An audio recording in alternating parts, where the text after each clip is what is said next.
Hi guys, welcome to Co-Parenting with the Narcissist 101. I'm Kate. Thank you to all my subscribers and welcome to my new subscribers. So today we're going to talk about co-parenting in children's school. And I want to bring this up because back to school is around the corner. So there's some things that you need to keep in mind as you go get the children good to go, you know. So I want to list some ways where the narcissist would disrupt these children's school activities or school time, and so you can be on the lookout for this as you're re-enrolling or registering the children in new school or whatever. So narcissists will want to, for one thing, try to change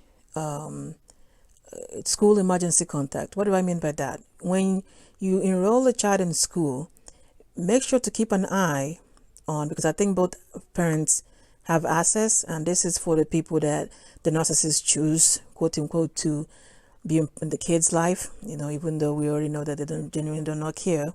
So if they chose to be in the kid's life and they want to be part of it, but this is how they're going to interrupt this.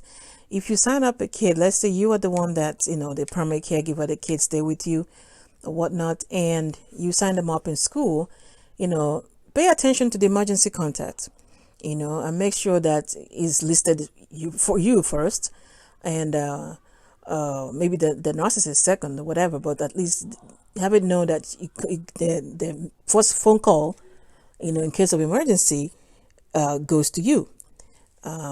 This a narcissist might go in and change this from you to them.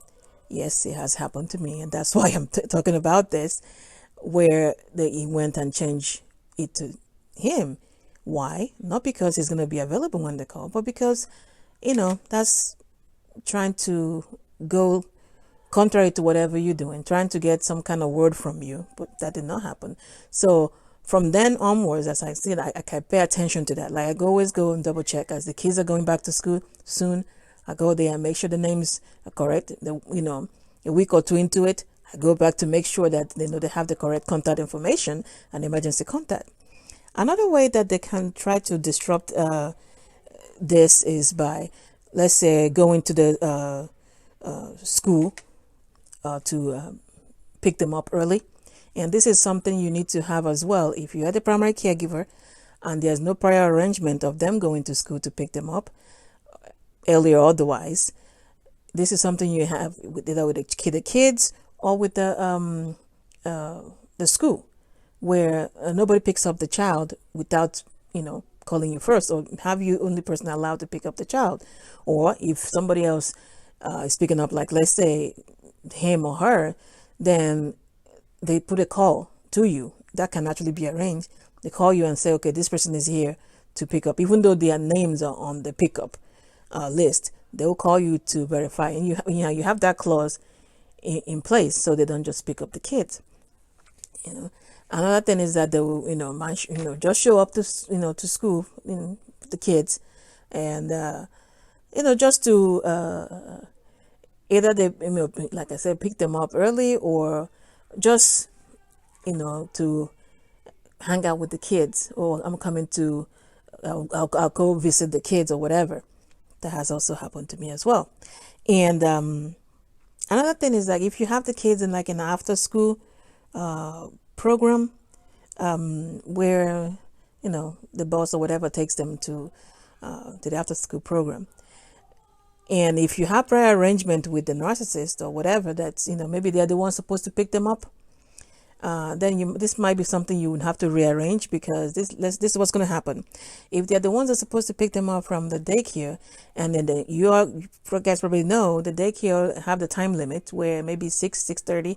In my own case, if you don't pick the child up by 6 or 6:30, whatever the time is, then you start accruing charges. Guess what the narcissist would do if they're in charge of picking up the child? They're going to leave the child there. They're going to come late. They're going to come to an hour or whatever, half late.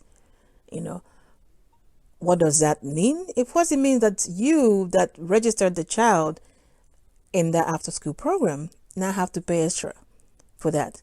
And this is another way a narcissist will try to come at your pocket. You know? Yes, this has happened. So do yourself a favor. If you are the primary caregiver and the kids are staying with you, go ahead and have you some kind of arrangement of pickup, you know, and not have the narcissist, because they do not care. We already know they do not care about the kids, because a normal person will be like, I'm going to go pick up my kid, it's late. No, at that time, their case or the target is you and how to get one over you. So you see, if they pick the child up late, then yeah, you have to come up more money out of pocket to cover the extra hour that the child had to stay there, you know. So I wanted to kind of point this out, you know, so you guys be prepared, you know.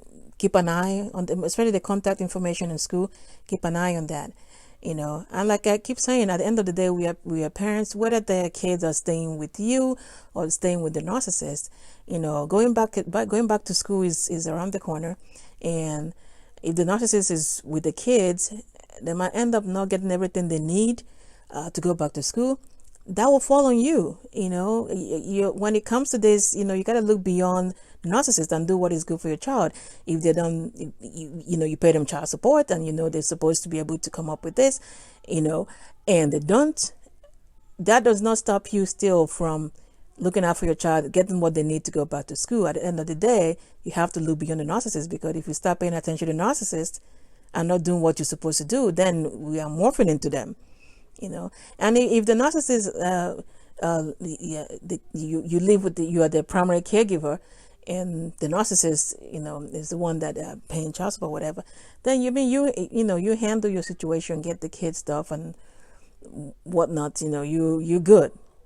You know, you don't rely on the narcissist, whether they choose to buy the kids some supplies, or maybe that, usually in my own case, that never happens. Matter of fact, he will probably be pointing out things that you're supposed to get.